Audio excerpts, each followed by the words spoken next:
마중물의 축복이라는 점 같은 말씀을 나누고자 합니다. 말씀 나누기 전에 마중물을 묵상하면서 제가 짧게 하나 글을 썼습니다.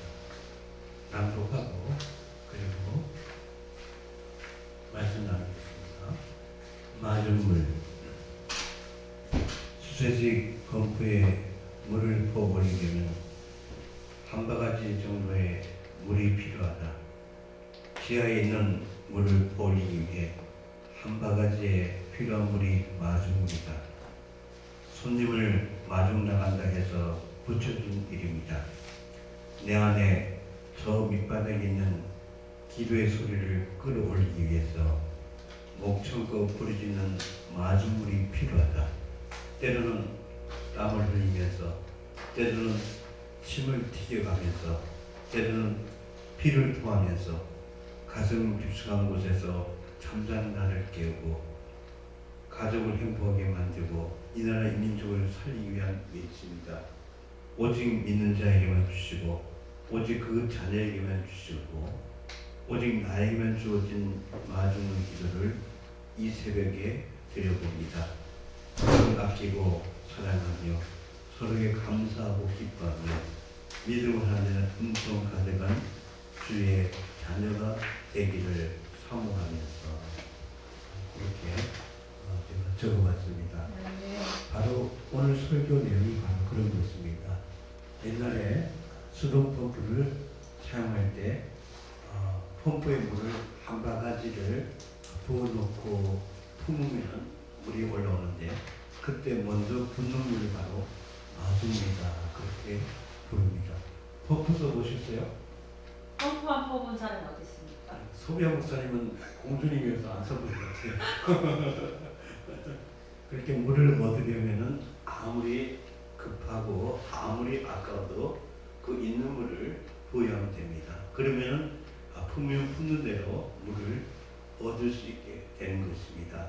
이처럼 하나님께서 우리에게 귀한 은혜를 값없이 주시고 또 주시지만 그 은혜를 풍성하게 누리려면 도우심을 구하는 우리가 해야 될 일이 있습니다. 그것이 바로 마중물의 은혜라고 합니다. 본문의 사르밧 가부도 마지막 남은 가루와 기름을 엘리야에게 드립니다. 그랬더니 3년 6개월 동안 그 가뭄을 하나님의 은혜로 생기는 기적이 나타나서 무사하게 지낼 수 있었다고 말해주고 있습니다. 아모스 8장 11절 말씀에 보라 날이 이를지라 내가 기근을 땅에 보내리니 양식이 없어 주림이 아니며 물이 없어 가랑이 아니요 여호와의 말씀을 듣지 못한 기갈이라 그렇게 말씀했는데 이 제약된 세상을 살아가는 우리에게 이렇게 하늘의 양식과 기름으로 풍성할 수 있는 은혜를 베푼다고 말씀했습니다. 마음과 뜻과 성품과 정성과 우리 힘을 다해서 하늘을 사랑하는 여러분 되시길 주의 이름으로 간절히 축복드립니다. 그것이 바로 축복의 마중물입니다. 어떻게 그러면 하나님의 사랑할 수 있겠습니까? 첫째는 하나님만 바라보시기 바랍니다. 오늘 사르밧 가부는 세상 바라보지 않고 하나님만을 바라보며 살았습니다. 누가복음 4장 24절 26절에 보면 이렇게 말씀했죠. 내가 진실로 너희에게 이르노니 선지자가 고향에서는 환영을 받는 자가 없느니라 하신 후에 내가 참으로 너희에게 이르노니 엘리야 시대에 하늘이 3년 6개월간 닫히며 온 땅에 흉년이 들었을 때에 이스라엘에 많은 가부가 있었을 때 엘리야가 그중 한 사람에게도 보내주를 받지 않고 오직 시돈 땅에 있는 사렙다의 한 가부에게 뿐이었다 그렇게 말씀했습니다. 말씀의 전후 문맥에서 사렙다 가부가 하나님을 사랑하고 환영한 것을 알 수 있습니다. 당시에 많은 가부들은 세상을 바라보고 살았지만 이 시돈의 사렙다 가부는 하나님만 바라보며 살았다고 말씀해 주고 있습니다. 자식이 하나 있었지만은 자식 바라보지 않고 하나님을 바라봤다고 말씀해 주고 있습니다. 긴 가뭄이 왔지만은 하나님만을 바라보았습니다. 신앙의 가구, 참 가구는 하나님만을 바라보는 것입니다. 그래서 디모전서 5장 5, 6절 말씀에 이렇게 말했죠. 참 가부로서 외로운 자는 하나님께 소망을 두어 주야로 항상 간구와 기도를 하거니와 향락을 좋아하는 자는 살았으나 죽었느니라 그렇게 말했습니다. 안나 선지자 같은 사람입니다. 누가복음 2장 36절 37절 말씀에 이렇게 말했죠. 또 아셀파 바누엘의 딸 안나라 하는 선지자가 있어 나이가 매우 많았더라. 그가 결혼한 후 7해 동안 남편과 함께 살다가 가부가 되고 84세가 되었더라. 이 사람이 성전을 떠나지 않냐고 주야로 건식하며 기도함으로 섬겼다. 그렇게 말씀하고 있습니다. 사렙과 가부가 언제 혼자 되는지 알 수 없지만 결혼 안 한 아들인 걸 보니까 그렇게 나이는 많지는 않은 것 같습니다. 그럼에도 하나님을 바라보며 경건하게 살았습니다. 그것이 세상을 사는 지혜입니다. 그래서 시편 43편 5절 말씀에 내 영혼아 내가 어찌하여 낙심하며 어찌하여 내 속에서 불안해하는가. 너는 하나님께 소망을 두라. 그가 나타나 도우심으로 말미암아 내 하나님을 여전히 찬송하리라. 그렇게 말씀하셨습니다. 하나님만 사랑하려면 구세의 은혜를 늘 묵상해야 됩니다.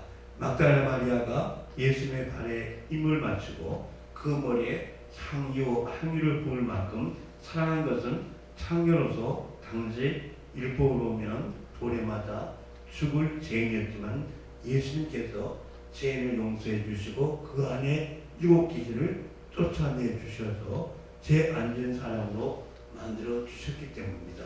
그 은혜를 그녀는 깨닫던 것입니다. 그래서 누가복음 7장 47절에서 그의 많은 죄가 사하여졌도다. 이는 그의 사랑함이 많음이라고 했습니다. 사랑을 받은 일이 적은 자는 적게 사랑한다. 그렇게 말씀했습니다. 여기에 비밀이 담겨 있습니다. 막달라 마리아처럼 나 같은 죄를 택하시고 구원해 주신 그 은혜를 묵상할 때 진실로 하나님을 사랑할 수밖에 없는 것을 보게 됩니다. 그런 하나님께서 하늘의 은혜로 우리에게 부으신 걸 보게 됩니다. 무엇보다 우리가 하나님께 얼마나 큰 죄인인 것을 더 깊이 묵상하면서 이 하나님 앞에 구원받은 것을 더 감사한 그 마음으로 주님을 더 사랑하는 축복된 삶이 되시기를 주의 이름으로 간절히 축원을 드리겠습니다. 두 번째는 말씀을 존중하는 것이 사랑하는 것입니다. 사르밧 가부는 말씀을 받았습니다. 9절 말씀 보세요. 너는 일어나 시돈에 속한 사르밧으로 가서 거기 머물라. 내가 그 가부에게 명령하여 내게 음식을 주게 하였느니라. 엘리야를 만나기 전에 하나님께서 사르밧 가부에게 명했습니다. 사르밧 가부는 오늘 누군가 하나님의 사람이 자기에게 온다는 것을 알았을 것입니다. 어느 노인이 있었습니다. 하루는 가족들에게 말했습니다. 오늘 하나님의 종이 올 것이다. 꼭 모시고 하나님께 예배 드리도록 해라. 이 노인은 거듭하지 못하고 기도 안 들리고 눈도 잘 보이지 않는 분이었습니다. 그런데 그 말씀대로 그날 목사님께서 방문을 했습니다. 그리고 가족들이 정말 놀라면서 예배를 드리게 됩니다. 하나님 앞에 기도한 사람은 이것을 충분히 이해하고 그것을 알게 됩니다. 이런 경우 아마 여러분은 많으실 것입니다. 오늘 누군가 귀한 것분이 오실 것이다.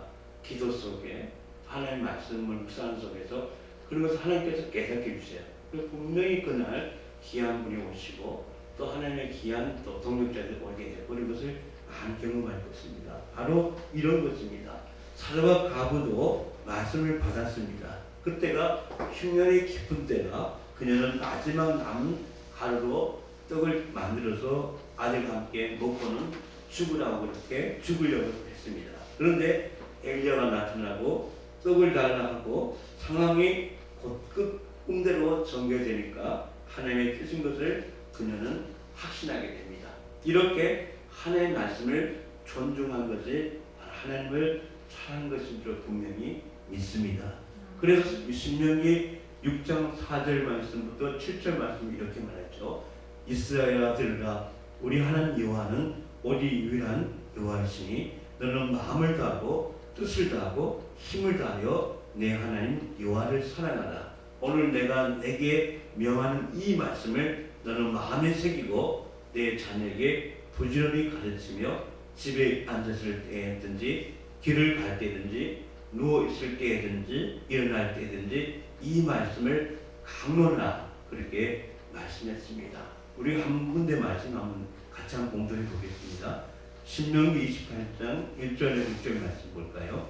우리가 잘 아는 말씀입니다. 같이 한번 말씀 공부해 봅니다. 신명기 28장 1절에 6절 말씀은 같이 한번 공부합니다. 찾으셨습니까? 아멘. 같이 공부합니다. 시작. 내가 내 하나님 여호와의 말씀을 삼가 듣고 내가 오늘 내게 명령하는 그의 모든 명령을 집행하면 내 하나님 여호와께서 너를 세계 모든 민족에 뛰어나게 하실 것이다.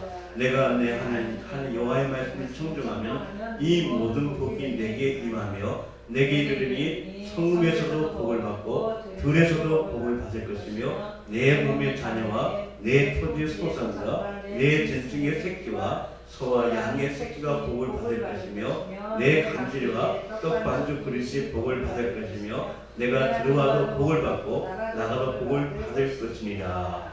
아멘. 자, 그런데 사울처럼 하나님의 말씀을 버리면 하나님을 버리는 것입니다.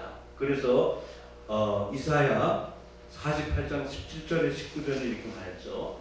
너희는 너희의 구속자시요 이스라엘의 거룩하신 이신 여호와께서 이르시되 나는 내게 유익하도록 가르치고 너를 마땅히 행할 길로 인도하는 내 하나님 여호와라. 내가 나의 명령에 주의하였더라면 내 평강이 강과 같았겠고 내 공의가 바닷물결 같을 것이며 내 자손이 모래 같았겠고 내 몸의 소생이 모래알 같아서 그의 이름이 내 앞에서 끊어지지 아니하겠고 없어지지 아니하였느니라 하셨느라고 말씀했습니다. 자, 마태복음 7장 27절에 했죠. 나더러 주여 주여 하는 자마다 다 천국에 들어갈 것이 아니고 다만 하늘에 내 아버지 뜻대로 행하는 자가 들어가리라. 그렇게 말씀했습니다. 그리고 마태복음 12장 50절에서는 누구든지 하늘에 계신 내 아버지 뜻대로 하는 자가 내 형제요 자매요 어머니라고 말씀했습니다. 하나님을 사랑하면 말씀대로 사는 것이 쉽습니다. 그래서 이스라엘에게 율법은 결코 무언 것이 아니었습니다. 문제는 사랑이 없었던 것입니다. 여러분, 사랑으로 하나님의 말씀을 존중하며 순종하는 삶이 되시기를 주의 이름으로 간절히 축원을 드리겠습니다. 아멘. 세 번째는요, 목숨을 걸고 순종한 것이 사랑하는 것입니다. 사르밧 과부는 엘리야 말에 목숨을 걸었던 것입니다. 하나님의 말씀인 줄 확신했을 뿐 아니라 하나님을 사랑했기 때문입니다. 사르밧 과부가 공개한 가루와 기름은 목숨과 같은 것입니다. 그걸 먹지 못하면 굶어 죽게 되는 것입니다. 그녀에게 시험은 바로 그 아들이었습니다. 자기 같으면 굶어 죽어도 괜찮습니다. 그런데 아들이지 않습니까? 그 아들이 있어서 더 결정하기 어려웠을 것입니다. 그런데도 순종했습니다. 바로 주님의 정을, 주님의 말씀을 하나님을 사랑했기 때문에 할 수 있었던 것입니다. 독자 이삭을 모리아산에 바치려 했던 아브라함 같은 바로 믿음입니다.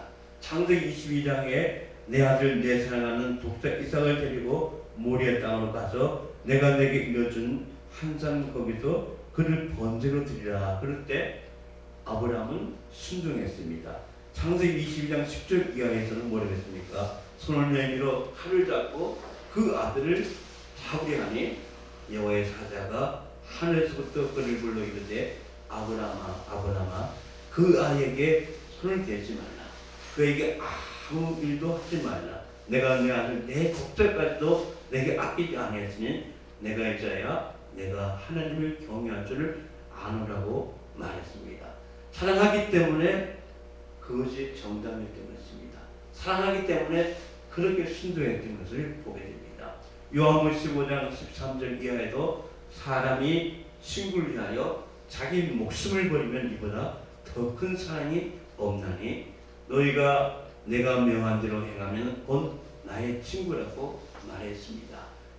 천국을 누리면 목숨 걸고 하나님을 믿고 사랑해야 될 줄로 분명히 믿습니다. 그래서 마태복음 11장 12절 말씀에 세례 요한의 때부터 지금까지 천국은 심노를 당하느니 심노한 자는 빼앗느니라 그렇게 말씀했습니다. 자, 보혈 한 가지만 해도 목숨 걸고 믿지 않으면 믿을 수 없습니다. 율법의 정죄와 세상 유혹이 얼마나 강하든지 생명 걸고 그것을 믿어야 됩니다. 눈에 보이지 않고 귀에 들리지 않고 손에 잡힌 것이 없어도 예수님이 내 곁에 계시고 그 안에 모든 보배를 주셨고 하나님 약속의 말씀이 진림을 믿고 감사하고 찬송하고 순종하는 여러분의 삶이 되시기를 주의 이름을 간절히 축원을 드립니다.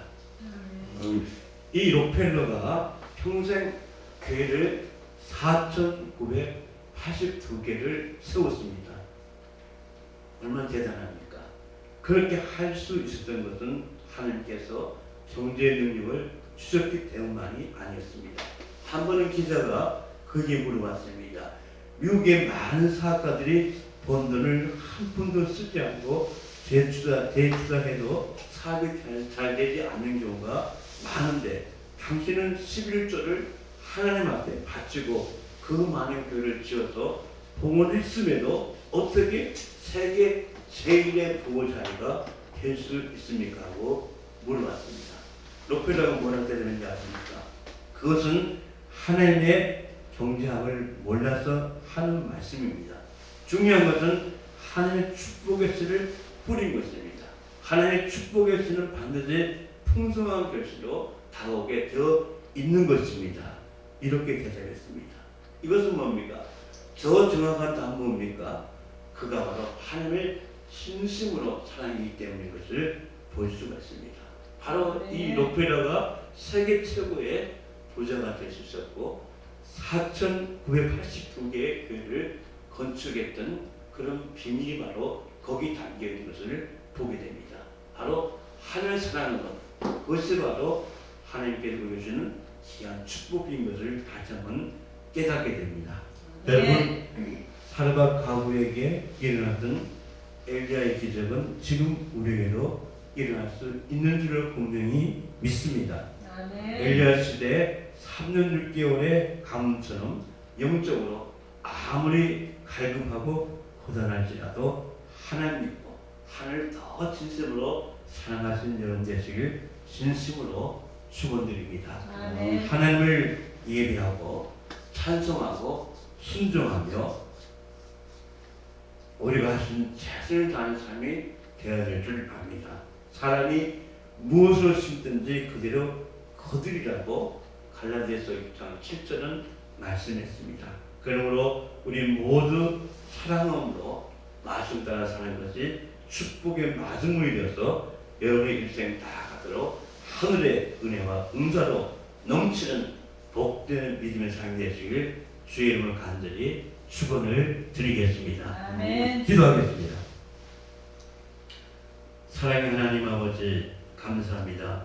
오늘 함께 주님을 예배하며 주님을 찬송하며 주의 말씀대로가 주님을 더 사랑하는 삶이 되게 주님께서 도와주시옵시고 인도해 주길 하나님 산에 간절히 바라고 원합니다. 아멘. 하나님을 진심으로 바라보는 삶이 되게 주님 축복해 주길 원합니다. 아멘. 말씀을 존중하는 삶이 되게 주님 도와주길 원합니다. 아멘. 목숨 걸고 주님의 말씀에 순종하는 삶이 되게 주님께서 축복해 주길 원합니다. 아멘. 그래서 우리 생이 다하도록 하나님의 축복 가운데 승리하며 많은 사람들에게 이 주의 복을 나눠주며 영혼을 살린 삶을 살게 주님 도와주시옵시고 인도해 주길 원합니다. 아멘. 이 몸된 교회가 바로 그런 축복을 가게 도와주시옵시고 아멘. 그 축복을 온 세계 만인에게 전하신 삶이 되게 주님 도와주고 인도해 줬길 원합니다. 아멘. 하나님 꾹 잡고 승리한 삶을 살게 주님 축복해 주시옵시고